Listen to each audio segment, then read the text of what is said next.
नमस्कार, आपके साथ मैं हूं विद्यानाथ झा। हाईटेक स्टूडियो से अब आपको खबर दिखाएंगे। दुनिया भर में शांति के लिए खतरा आतंकवाद और इस खतरे को पालने पोसने वाला पाकिस्तान। जब भी हिंदुस्तान में आतंक की कोई वारदात हुई है, उसके तार घूम फिर कर पाकिस्तान से जाकर जुड़ जाते हैं। जम्मू कश्मीर में होने वाली आतंकी घटनाओं के पीछे पाकिस्तान की सरजमी पर पल रहे आतंक के आका ही जिम्मेदार हैं और पाकिस्तान ने एक बार फिर से भारत के वीर सपूतों का लहू बहाया है। डोडा में सेना के जवानों पर हमला करके भारत माता के 4 बहादुर जवानों को शहीद कर दिया। लेकिन आतंकवाद, आतंकिस्तान, पाकिस्तान ये भूल गया कि उसकी कायराना हरकतों का हिंदुस्तान मुंहतोड़ जवाब देगा। काउंटर ऑपरेशन की बड़ी तैयारी हो चुकी है। चप्पे चप्पे पर भारत के जवान मौजूद हैं जो आतंकियों को कब्रिस्तान पहुंचाकर ही दम लेंगे। ये तस्वीर आप देख रहे हैं, एक तरफ तैयारी की तस्वीर है, दूसरी तरफ रक्षा मंत्री जिसमें कायराना हरकत के बाद अब पलटवार करने की तैयारी चल रही। डोडा में सेना का सबसे बड़ा सर्च ऑपरेशन जारी है। आतंकियों के खात्मे के लिए सेना का बड़ा अभियान चलाया जा रहा है। इलाके में बड़ी तादाद में भेजी गई है सेना की टुकड़ी। डेसा के जंगलों में सेना और पुलिस ने घेराबंदी की है। हेलीकॉप्टर से भी इलाके की निगरानी की जा रही है। डोडा एनकाउंटर में फायरिंग के दौरान कैप्टन समेत सेना के 4 जवान शहीद हो गए हैं, जिनकी लगातार तलाश की जा रही है। जम्मू कश्मीर में पाकिस्तान से चल रहे आतंकी गुटों को कई प्रॉक्सी एक्टिव हैं यहां पर, जो लगातार माहौल खराब करने की कोशिश में जुटे हुए हैं और आतंकी हमले हो रहे हैं। इन दहशतगर्दों का सफाया करना बेहद जरूरी है और सेना ने इसी सफाई के लिए बड़ा ऑपरेशन शुरू किया है। आप देख रहे हैं कि किस तरीके से ये ऑपरेशन चलाया जा रहा है। निगरानी रखी जा रही है जिन इलाकों में आतंकियों के छुपे होने की आशंका है। डोडा एनकाउंटर में कप्तान समेत 4 भारतीय फौज के जवान शहीद। कल 7:30 बजे सुरक्षा कर्मियों को इत्तला मिलती है कि आतंकवादी इस जंगल के इलाके में छुपे हुए हैं। ऑपरेशन लॉन्च किया जाता है। 9 बजे के करीब आतंकवादियों से कांटेक्ट एस्टेब्लिश होता है। जैसे ही आतंकवादी देखते हैं कि घेराबंदी इलाके की हो रही है, वो फायरिंग करते हैं, जिसमें एक कप्तान और 3 जवान शहीद हो जाते हैं और 3 जख्मी होते हैं। उसके बाद से यहाँ पे मैसिव कॉम्बिंग और सर्च ऑपरेशन चल रहा है। पूरे तरीके से जंगल के इलाके को खंगाला जा रहा है। आतंकवादी बताया जाता है बुज़दिलाना हरकत के बाद किसी बिल में जाकर छुप गए हैं, क्योंकि यहाँ पे गुफाएं काफी हैं, नेचुरल केव्स हैं जहां पे वो पनाह ले लेते हैं, छुप जाते हैं। जंगल का इलाका बहुत ही घना है, पथरीला इलाका है और यहाँ पे जो है काफी वृक्ष हैं, जिसकी वजह से उनको आड़ मिल जाती है। और इस समय जो एरियल सर्विलेंस की जा रही है, हेलीकॉप्टर द्वारा ड्रोन का इस्तेमाल किया जा रहा है आतंकवादियों की मूवमेंट को लोकेट करने के लिए। उसके साथ साथ एक 3 pronged ऑपरेशन लॉन्च कर दिया गया है। हर 3 तरफ से फौज जो है इस जंगल के इलाके में घुस चुकी है ताकि आतंकवादियों को मारकर अपने जवानों की शहादत का बदला लिया जाए। मैं आपको ये इलाका दिखाता हूं। काफी कठिन इलाका है, काफी चुनौतियां हैं। ये पहाड़ी क्षेत्र है, जंगल का इलाका है। आप देख सकते हैं टेरेन कितना डिफिकल्ट है और घना जंगल है। यानी कि अगर घने जंगल के अंदर आतंकवादी छुप जाए तो आसानी रहती है उनको पूरी नजर रखना कि इलाके पर। लेकिन अगर सुरक्षा बल अंदर जाएंगे तो पूरे चांसेस रहते हैं कि उन पर फायरिंग हो सकती है। और यही एक वजह है कि लगातार आतंकवादी यही कर रहे हैं। उनका मोडस ऑपरेंडी यही रहता है कि जंगल के अंदर छुप कर रहते हैं, एम्बुश लगा कर रखते हैं। जैसे ही फौज आती है उस पर हमला कर देते हैं, जिसमें फौज का नुकसान हो जाता है। और यहाँ पे आप देख सकते हैं इस कठिन इलाके में इस समय ऑपरेशन जारी है। बहुत ही डिफिकल्ट ऑपरेशन यहाँ पे चल रहा है और इस समय एडिशनल रीइंफोर्समेंट यहाँ पे बुला दी गई है। और यहाँ पे आप देख सकते हैं फौज की गाड़ियाँ भी खड़ी हैं और पूरी तरह से ऑपरेशन की पूरी तैयारी कर दी गई है ताकि जल्दी से जल्दी इन आतंकवादी जो चूहों की तरह इन जंगलों में छुपे हुए हैं उनको वहां से खदेड़ कर मार दिया जाए। और डोडा एनकाउंटर पर अब आपको अपडेट दे देते हैं कि अभी तक क्या कुछ हुआ है, कैसे आतंकियों ने कायराना वारदात को अंजाम दिया है। डेसा के जंगलों में सेना का सर्च ऑपरेशन चलाया जा रहा है। आतंकियों के सफाए के लिए अभियान शुरू किया गया है। आतंकियों के हमले के बाद इलाके में अतिरिक्त सुरक्षा बल की तैनाती की गई है। सुरक्षा जवानों ने पूरे इलाके की घेराबंदी कर रखी है। सेना, सीआरपीएफ, पुलिस की ज्वाइंट ऑपरेशन इलाके के घने जंगलों में छिपे आतंकियों के खिलाफ है।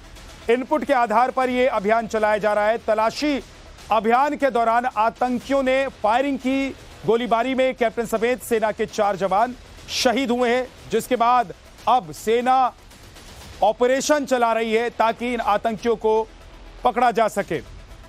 और अब बड़ी खबर आपको बता देते हैं, डोडा में पिछले आतंकियों छिपे हुए आतंकियों का पाकिस्तान कनेक्शन सामने आया है। सेना के जवानों पर जैश के प्रॉक्सी गुट ने हमला किया है।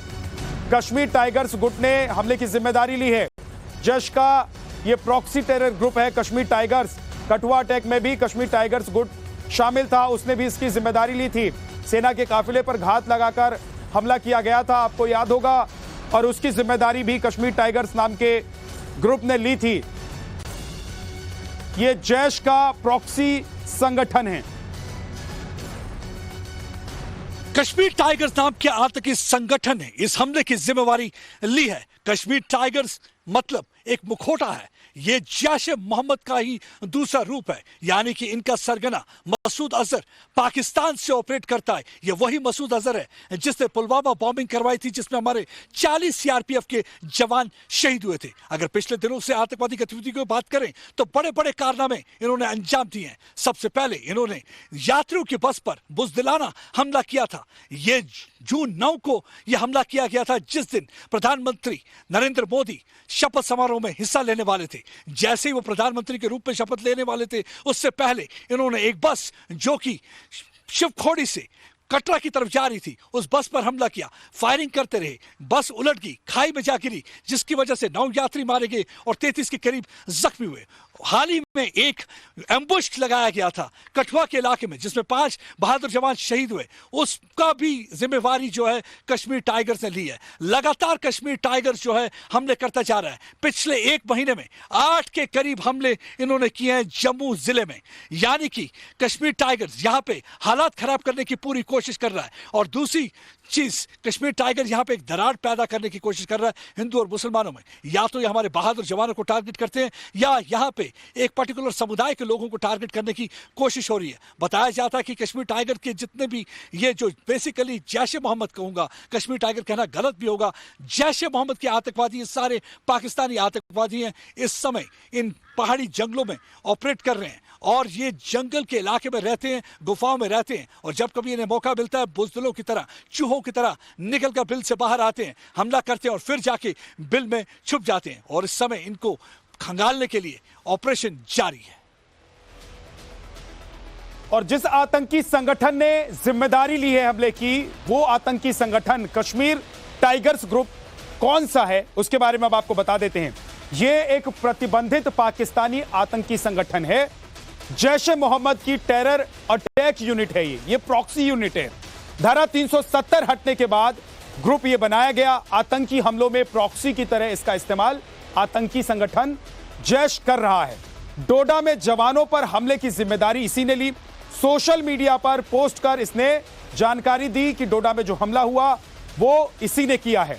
कठुआ हमले में भी ग्रुप के आतंकी शामिल थे, इसकी जिम्मेदारी भी इस ग्रुप ने ली थी। सेना के काफिले पर घात लगाकर अटैक किया था। इससे पहले भी कई आतंकी हमलों में यह ग्रुप शामिल रहा है। आतंकी रहे मुफ्ती अल्ताफ उर्फ ने यह बताया था कि यह वही ग्रुप है जो लगातार हमले कर रहा है।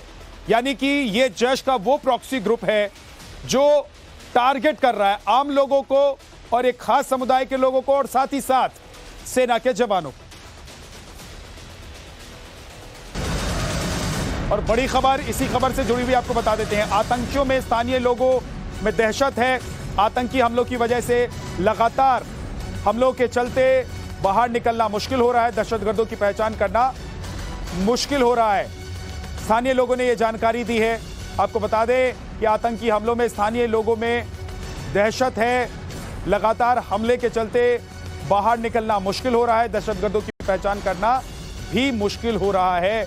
ये जो स्थानीय लोग हैं वो बता रहे हैं, जिसका सीधा सीधा मतलब है कि जो आतंकी हमले कर रहे हैं, जो छुपकर कायराना हरकत को अंजाम दे रहे हैं, वो पाकिस्तान से आए हुए, पाकिस्तान से जुड़े हुए आतंकी।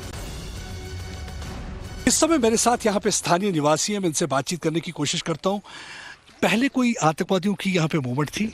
नहीं सर, नहीं थी। ये अभी हुई है? अभी हुई है, आज 10-15 साल पहले।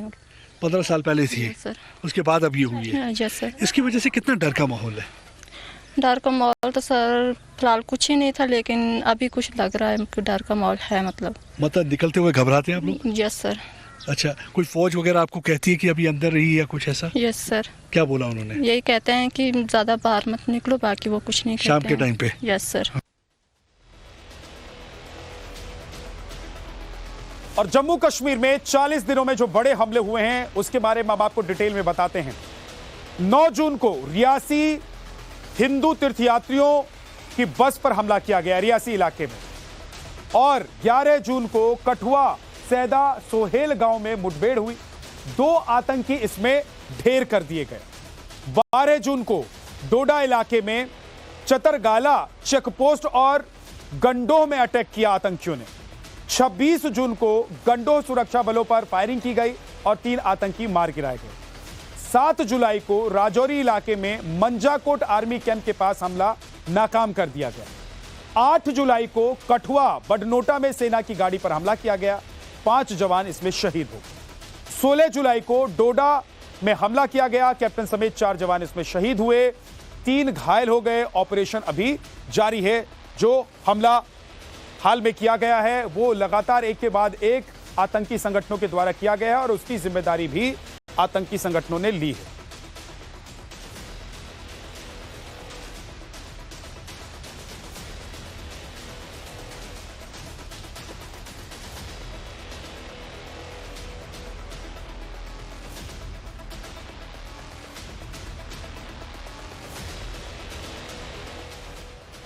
हमारे सहयोगी प्रदीप दत्ता हमारे साथ जुड़ गए हैं डोडा से। प्रदीप, अभी क्या सिचुएशन है? आतंकी हमले के बाद क्या इनपुट्स हैं और सेना की तरफ से ऑपरेशन किस तरीके से चलाया जा रहा है?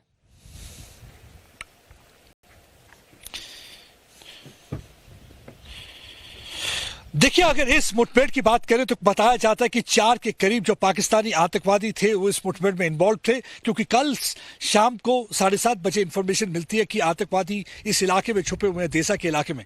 जैसे ही इस इलाके की घेराबंदी की जाती है, 9 बजे के करीब कांटेक्ट एस्टेब्लिश होता है। आतंकवादी जो ढोक के अंदर छुपे हुए थे उन्होंने फायरिंग की, जिसमें 4 जवान शहीद हो जाते हैं, कैप्टन समेत, और उसके बाद 3 और जवान जख्मी भी होते हैं। लेकिन ये जो कैप्टन है, कैप्टन अपने सीने पर गोली लगने के बावजूद वहां पर लड़ता रहा, चट्टान की तरह खड़ा रहा। लेकिन अब जो ऑपरेशन चल रहा है, ऑपरेशन में यह बताया जा रहा है कि इन शहादत को एक तो भूलेंगे नहीं और दूसरा इस शहादत का बदला लिया जाएगा, इन आतंकवादियों को जहन्नुम पहुंचा दिया जाएगा। देखिए, ये आतंकवादी कैसे आते हैं, मैं अपने व्यूअर्स को समझाने की कोशिश करता हूं। यह बताया जाता है कि टनल के रास्ते से चूहों की तरह रेंगते हुए आते हैं, इंटरनेशनल बॉर्डर पे जो टनल है, और यहां पे जब आते हैं हमला करने के बाद देखिए बुजदिलाना तरीके से हमला करते हैं, उसके बाद फिर से जाके चूहों की तरह बिल में छुप जाते हैं, किसी गुफा में जाके छुप जाते हैं। इस समय भी पूरे जंगल को खंगाला जा रहा है, इनको चूहों को वहां से निकाल के मारने की पूरी तैयारी कर दी गई है, और इसके बावजूद इसके अलावा एक रणनीति तैयार कर दी गई है ताकि आतंकवादी अपने जो पर है जम्मू के इलाके में ना पसार सके। क्योंकि पिछले हमने देखा है कि